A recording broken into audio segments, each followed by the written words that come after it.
Innovation.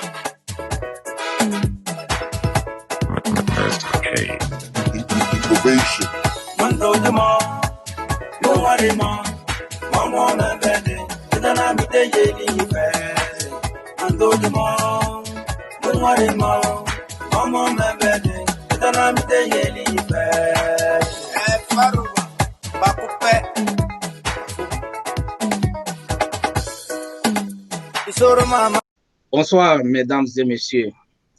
Merci d'être avec nous dans le programme de Asson Africa TV Show ce vendredi. Je suis Abdoubaki Boukari, présentateur de cette émission.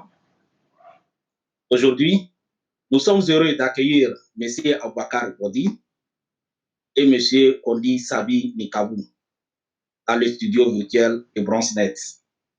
M. Aboubakar Bodi est un écologiste social, environnementaliste et urbaniste. Il est aussi un écrivain. Il est originaire du Togo et vit aux USA depuis 2003. Dans cette émission, M. Bodi nous parlera de son expérience en tant qu'écrivain et bien évidemment de COVID-19 et son impact sur le plan socio-économique.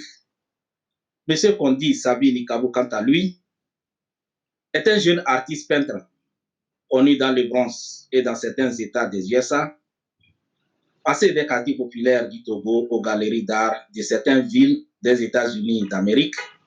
M. Kondi a opté pour la peinture comme moyen d'expression de son talent. Dans cette émission, il nous parlera de son expérience professionnelle et bien évidemment de COVID-19. Sur ce, je vais commencer par vous, M. Bodi. Droit d'aînesse oblige. Présentez-vous à nos téléspectateurs.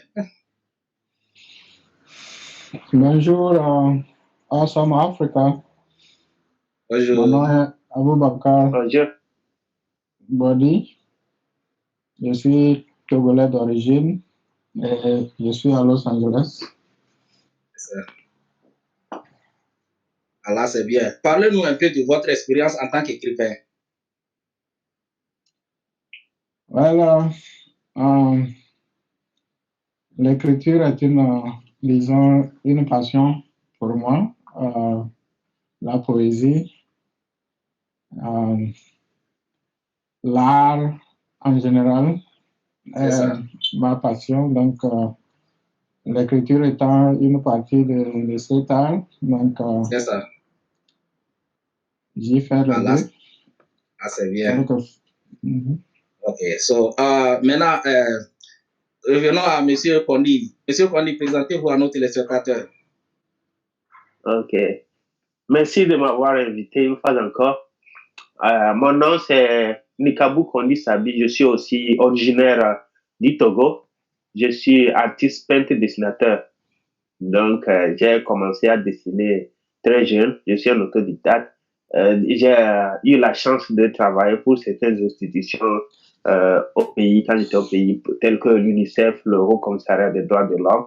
Et donc, j'ai aussi travaillé pour une presse comique à Lomé, au Togo, là-bas. Donc, je suis arrivé ici aux États-Unis en 2010 et j'ai fait ma première exposition en 2015 et une deuxième exposition en 2019. Ouais. On parlera de ça au cours de notre émission. Parlez-nous un peu de votre expérience en tant que peintre. Mon expérience, vous parlez de la période de Covid ou bien de l'avant-période? Pré-Covid. OK. Oui. Oui, c'est vrai. Donc, quand je suis arrivé ici, je crois que mon expérience a été très joyeuse. Quand même, c'est ce que moi, je suis très reconnaissant à Dieu. Tout s'est bien passé. J'ai pu apporter la joie aux gens en dessinant leurs pets ou leurs êtres chers. Donc, ça me rend plaisir. C'est ça. OK. That's good. C'est bien. Bon, mais l'autre fois, quand je t'avais appelé, tu m'as dit que tu étais en train de faire certains tableaux. durant ce temps de confinement, comme tu as posé la question si c'est pré-Covid ou bien dans le temps de confinement là. Bon, tu peux nous parler un peu des tableaux que tu as eu à faire durant ce temps de confinement? Ok, donc j'ai fait beaucoup de tableaux au temps de confinement. Donc je me suis dit qu'on a une longue période, il faut utiliser ça. Donc comme beaucoup de gens sont utilisés au temps de Covid, donc certains ont appris à jouer la musique, certains ont appris autre chose. Et donc j'ai dessiné juste pour ne pas être ennuyé. Et même j'ai eu l'occasion de faire mon propre portrait que vous pouvez voir derrière l'arrière-plan. Donc ça c'était tu as oublié ton frère Abouba qui est le grand frère. Bon, j'espère que pour nous viendra un jour. Ça viendra. Donc, ça c'est un cadeau que je me suis offert le 26 avril, c'était mon anniversaire. La charité peut nous donner comment ça. Oui, donc c'était ça. Et donc, dans la période de Covid, merci. Donc, dans cette période de Covid, donc, j'ai fait ça et j'ai fait d'autres que j'ai accumulés pour les expositions à venir. Et aussi, certaines personnes ont vu que j'ai commencé à publier ça dans les sociaux médias tels que Facebook, Instagram. Ils ont commencé à m'approcher et j'ai fait quelques des dessins là. Ouais, j'ai vu quelques images là aussi sur Instagram et puis sur Facebook. Bon, alors, monsieur Bodi, comment se porte votre métier d'écrivain en ce temps de confinement? Monsieur Sabi Likabou nous a décrit un peu ce qu'il est en train de voir. Et vous, de votre côté? Well, le Covid aussi est un événement qu'on ne peut pas ignorer. Donc, on fait tout pour que nous soyons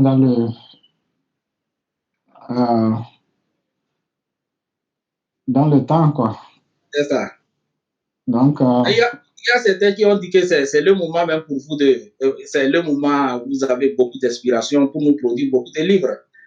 Et au moment des confinements, est-ce que ouais, ce n'est pas tout à fait comme ça, mais parce que tu sais que affaire de inspiration, quelquefois, ça va, ça vient, ça va, ça vient, donc ça dépend. Ça, c'est vrai. Une fois que, avec un événement, on se pose beaucoup de questions, donc ce sont à partir de ces questions-là que l'on se lance à grignoter quelques mots, et puis à la fin. Sinon, chaque jour, chaque fois, on essaie d'écrire quelque chose de tout ce qui se passe par nos têtes, ce qui vient dans la tête, on écrit. C'est ça, c'est pour tuer le temps avec le confinement.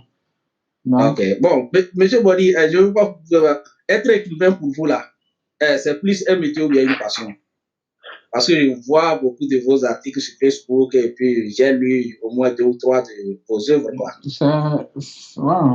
L'écriture, c'est une passion. Sinon, moi, je suis, comme tu l'as dit, je suis je suis dans l'environnement. Ouais. Et bon, ça suscite beaucoup de choses. Et puis, surtout que moi, je suis un côté art, je suis côté science. Donc, vous essayez de combiner les deux. J'essaie de combiner les deux, et puis ça sort quelque chose. C'est la passion. Tous les écrivains, presque tous les écrivains, c'est toujours une passion. Puisqu'ils ont leur carrière ou bien leur activité principale. À part l'écriture vient seulement pour pallier le temps perdu. C'est ça. Pour ne pas trop être dans l'oisiveté, quoi. C'est ça. Bon, vos histoires sont-elles tirées des faits réels, d'anecdotes personnelles ou bien des histoires imaginaires? Oh, tu sais, la nature est pleine de choses, hein, donc oui, les histoires sont tirées de faits personnels, de faits, sociaux, tout ce qui se passe autour de nous. Bon, quelquefois, l'auteur se met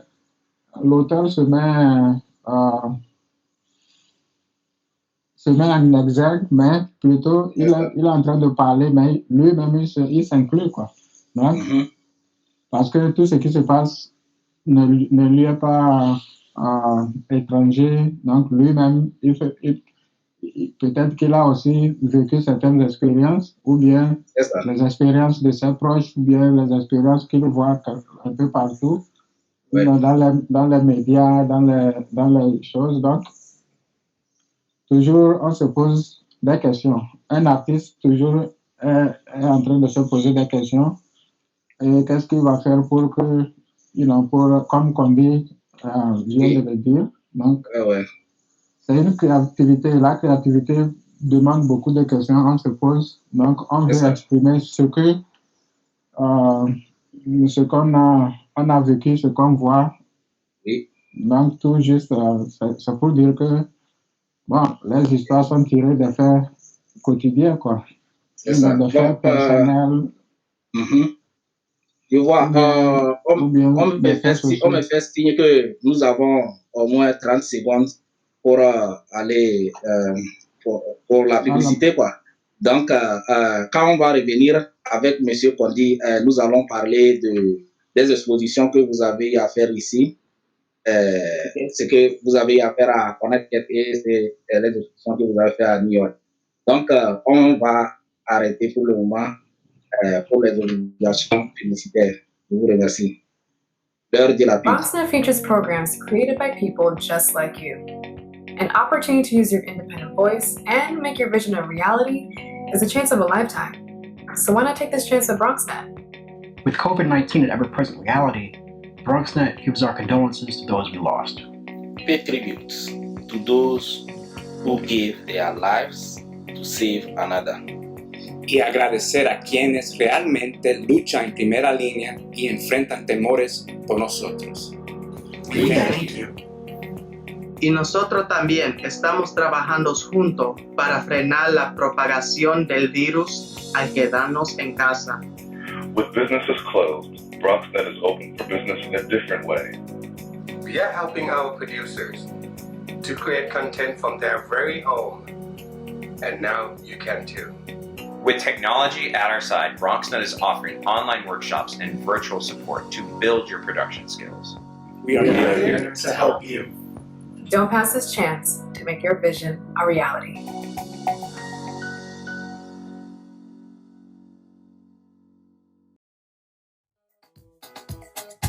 Blaga boy, Rashmila, Adu Satelia, Nima, Menakukare, Dibo, Ayo, Natala Watalio, Abali Bajonada, Abam Fenaway, Bajonada Bana, Abisi Sora.